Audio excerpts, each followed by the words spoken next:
Chapter 38. Bradley Chalkers. Homework.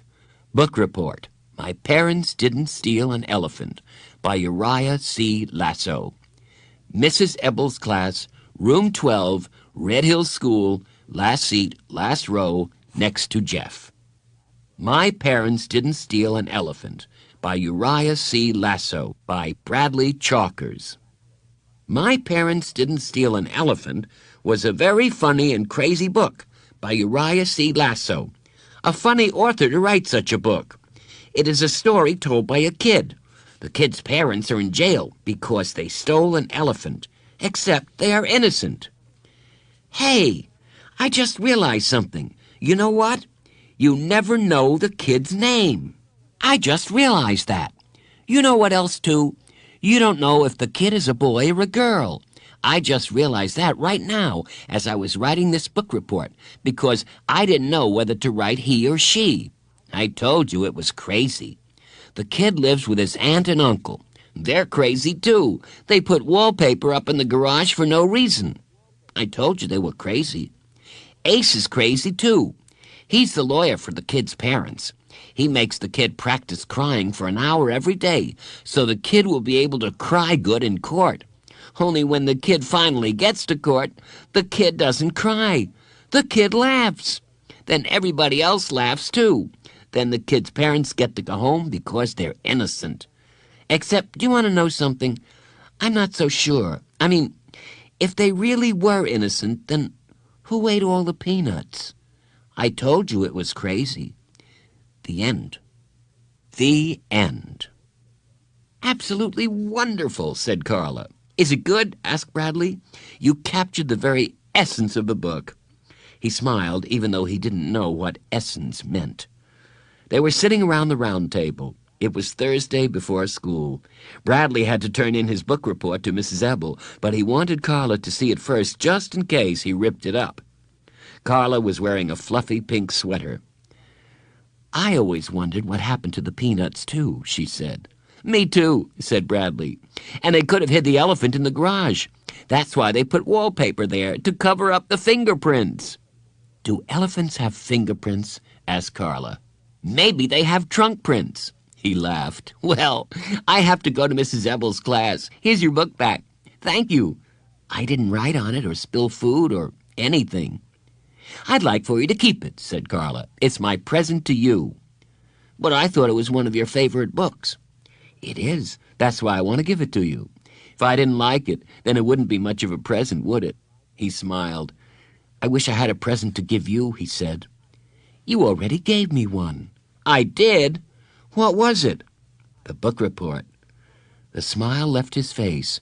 What's the matter? Well, I'm supposed to give it to Mrs. Ebble, but that's okay. You can have it. It wouldn't be much of a present if I didn't want it, too. Carla laughed and shook her head. That's very sweet, Bradley, but that's not what I meant. I want you to give it to Mrs. Ebble. It just makes me very happy that you did such a wonderful job. That's the present you gave me. Really? Really, said Carla. It was the best present I could have gotten.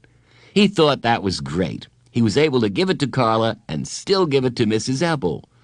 What's wrong? Carla wiped her eyes. The corners of her mouth trembled. Are you crying? He asked. Bradley, I have something I have to tell you, she said. I hope you can listen to what I have to say without feeling scared or upset. He suddenly felt very scared and upset. Tomorrow will be my last day here at Red Hill School. Huh?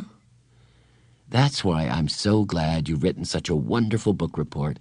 I know you can continue to do good work without me. I'm very proud of you. You're leaving? She nodded. I've been transferred. I'll be teaching kindergarten at Willow Bend School. But I want to thank you, Bradley. You've made my short time here very special. I'm so glad we got to know each other. You're leaving? We can still see each other, she said. Saturday, He shook his head. No, you can't go. It's not fair. I have to. He couldn't believe it. What if I don't do my homework? Then you'll have to stay and make me want to do it again. She smiled warmly at him. Her blue eyes glistened. "You're on your own now, Bradley. I know you'll do wonderfully." "No, it's not fair." He stood up. "You tricked me." Carla stood too. She walked around the table toward him. "I hate you," he shouted in her face. "I know you don't mean that."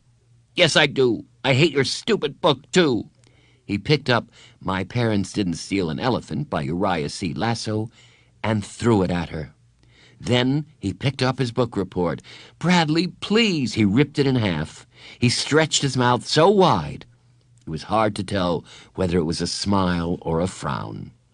He tore his book report again and dropped the pieces on the floor. "I hate you," he shouted, then ran out of her office. He ran into the boys' bathroom. He leaned over the sink and cried. His face throbbed as he watched the water wash down the drain. There was a knock on the bathroom door. "Bradley," said Carla, "are you all right?" "Go away," he yelled. "I hate you." The door slowly opened, and she stepped inside. "You're not allowed in here," he said. "I think it's important that we talk," said Carla. "That's how friends handle their problems, by talking about them. That's why we've become such good friends, because we've learned to talk to each other." "I'm not your friend. Why would I want to be friends with you? I hate you." "I like you, Bradley. I can like you, can't I? You don't have to like me." "I'm not going to Colleen's birthday party," he said. "And I don't like Jeff either. And I'm never going to do my homework ever. And I'm going to fail all my tests." "Do you want to know what I think? I think you're worried that now that I'm leaving, everything will turn bad again. You think that Jeff won't like you anymore, and Colleen won't want you to come to her party, and Mrs. Ebel will give you bad grades no matter how hard you try." "This is the boys' bathroom." "But it wasn't me who magically changed your life, Bradley," she said. "It was you. You're not Cinderella, and I'm not Prince Charming." "You're not allowed in here," he said coldly. "Saturday, I'm going to need someone to help me move all my things out of the office," she said. "I would appreciate it very much if you would come and help me. Then afterward, we could have lunch together. We can go to a restaurant, just the two of us." He wanted to go to her, to hug her in her soft pink sweater, but he couldn't. He felt like his insides were being ripped apart. "It will be lots of fun," said Carla, "and it will be a great help to me." "I have to use the toilet." "Maybe I'll see you on Saturday," said Carla. "I would like that very much." She turned and walked out the door. Bradley stayed in the bathroom until the bell rang. Then he went home, sick.